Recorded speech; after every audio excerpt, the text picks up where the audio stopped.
জাহান্নামীরা তাদের মৃত্যুকে কামনা করবে, তারা মনে মনে বলবে, আল্লাহর কাছে বলবে আমাদের যাতে মৃত্যু হয়ে যায়। এবার আপনারা বলুন তো দেখি, মরার কি কোনো সুযোগ আছে? দুনিয়াতে আপনি একবার মরার পর যখনই আপনি কবরের জীবনে চলে যান, আপনি আর কখনো মরবেন না।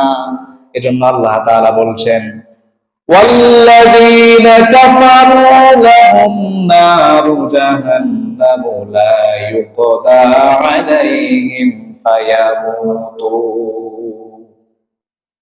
আল্লাহ তাআলা বলছেন যারা জাহান্নামী হয়ে যাবে তাদেরকে আল্লাহ তাআলা জাহান্নামে প্রবেশ করাবে না, তাদেরকে এমন কোন ফয়সালা দেয়া হবে না যে তারা মরে যায়। মরার কোন ফয়সালা সেখানে আল্লাহ তাআলা করবেন না। আরেকটা আয়াতে আল্লাহ তাআলা বলছেন, وَإِذَا أُلْقُوا مِنْهَا مَكَانًا ضَيِّقًا مُقَرَّنِينَ دَعَوْا هُنَالِكَ ثُبُورًا।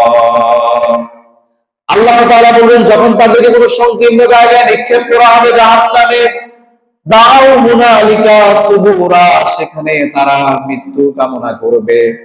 তারা বলবে আমরা যাতে মরে যাই, আমাদের কেন মরণ হয় না, এভাবে যন্ত্রণা তো আমাদের সহ্য হয় না। এরপর আল্লাহ তাআলা বলছেন, লা তাদউল ইয়াওমা সুবুরান ওয়াহিদান ওয়াদউ সুবুরান কাসীরা। তাদেরকে বলা হবে আজকে একবার মৃত্যু কামনা করো না, তোমরা বারবার মৃত্যু কামনা করো, তাতে কোনো কাজ হবে না। আল্লাহ আমাদেরকে একটু ভিন্নভাবে বলেছেন, শুধু একবার মৃত্যু কামনা করে কিলা, বারবার যদি তুমি মৃত্যু কামনা করো আল্লাহর কাছে বলো আমাদেরকে মরণ দিয়ে দেন, তোমাদের মরণ সেখানে হবে না, আর আপনার আযাব সেখানে কমানো হবে না। আপনি যে অবস্থা আছেন, যে দরজায় ঢুকেছেন, ওখান থেকে আপনার বিন্দু পরিমাণ আযাব কমানো হবে। এজন্য আল্লাহ তাআলা বলেছেন, والذين كفروا لهم نار جهنم لا يقضى عليهم فيموتوا ولا يخفف عنهم من عذابها كذلك نجزي كل كفور يخفف عنهم العذاب। তাদের থেকে আল্লাহ তাআলা আযাবকে হালকা করবেন না, আযাব কমবে না, আযাব বরঞ্চ বাড়তে থাকবে।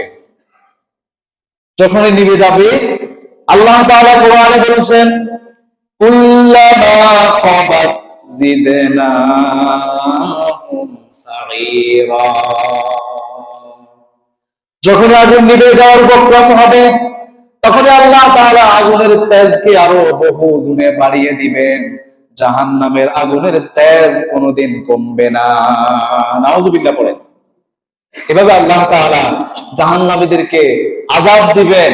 সে আগুনের ভয়াবহতা কেমন কোরআনে আল্লাহ বলছে, আগুনের ভয়াবহতা শোনো। সূরাতুল মুমিনুনের ভিতরে আল্লাহ বলেছেন, তালফাহু উজুহাহুমুন নার ওয়া হুম ফিহা কালিহুন। জাহান্নামের আগুন তাদের চেহারার চামড়াকে জ্বলছে দিবে, এমন ভাবে তাদের চেহারার চামড়া গুলা সেদিন জ্বলে যাবে, তাদের চেহারার আকৃতি পর্যন্ত বিকৃতি হয়ে যাবে। আপনার চেহারা চিনা যাবে না, এটা যে আমি আনোয়ার সেটা কিয়ামতে চিনা যাবে না। এটা যে সালাউদ্দিন, জাহান্নামে যাওয়ার পর আপনাকে আর সেদিন চিনা যাবে না, আপনার চেহারা বিকৃত হয়ে যাবে। জোরে বলেন নাউযুবিল্লাহ মিন যালিক। কাল্লা ইন্নাহা লাযাতুল লিসসাওয়া। কেমন আগুন, চেহারা আপনার শরীরের যে কোনো চামড়াকে জ্বলছে দিবে, ভয়ঙ্কর অবস্থা, কলিজা পর্যন্ত পৌঁছে যাবে, কলিজাকেও জ্বালিয়ে দিবে। সূরা হুমাযা আল্লাহ যেটা বলেছেন, এভাবে আল্লাহ তাআলা জাহান্নামের আগুনের ভয়াবহতার কথা বলেছেন।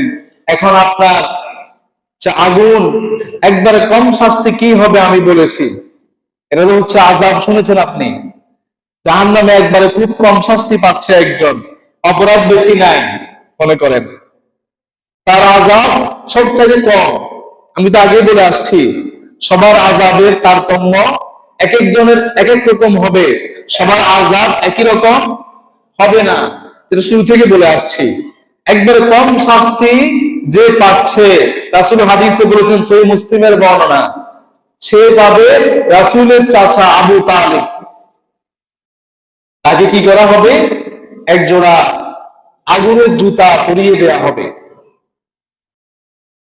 আগুনের জুতা পরিয়ে দেওয়ার পর, আগুনের জুতা পরিধান করার কারণে তার মাথার ঘিলু মগজ পর্যন্ত টকবক করতে থাকবে। নাউযুবিল্লাহ পড়ে।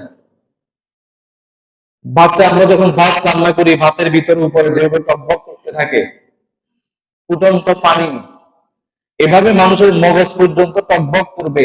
শুধু দুই জোড়া জুতা, এক জোড়া জুতা আছে আপনার পায়ে, এটা যে পাচ্ছে সে মনে করবে আমার চাইতে বেশি শাস্তি আল্লাহ তাআলা মনে হয় কাউকে দিচ্ছে না, আমি বেশি পাচ্ছি, এত ভয়ঙ্কর অবস্থা। শুধু আপনি মনে করতে পারেন এক জোড়া জুতা, জুতা যে পড়ছে সে বলতেছে আমার চাইতে বেশি শাস্তি আর কাউকে দিচ্ছে না। আর যাকে আগুনে ফেলেছেন তার কি অবস্থা হবে?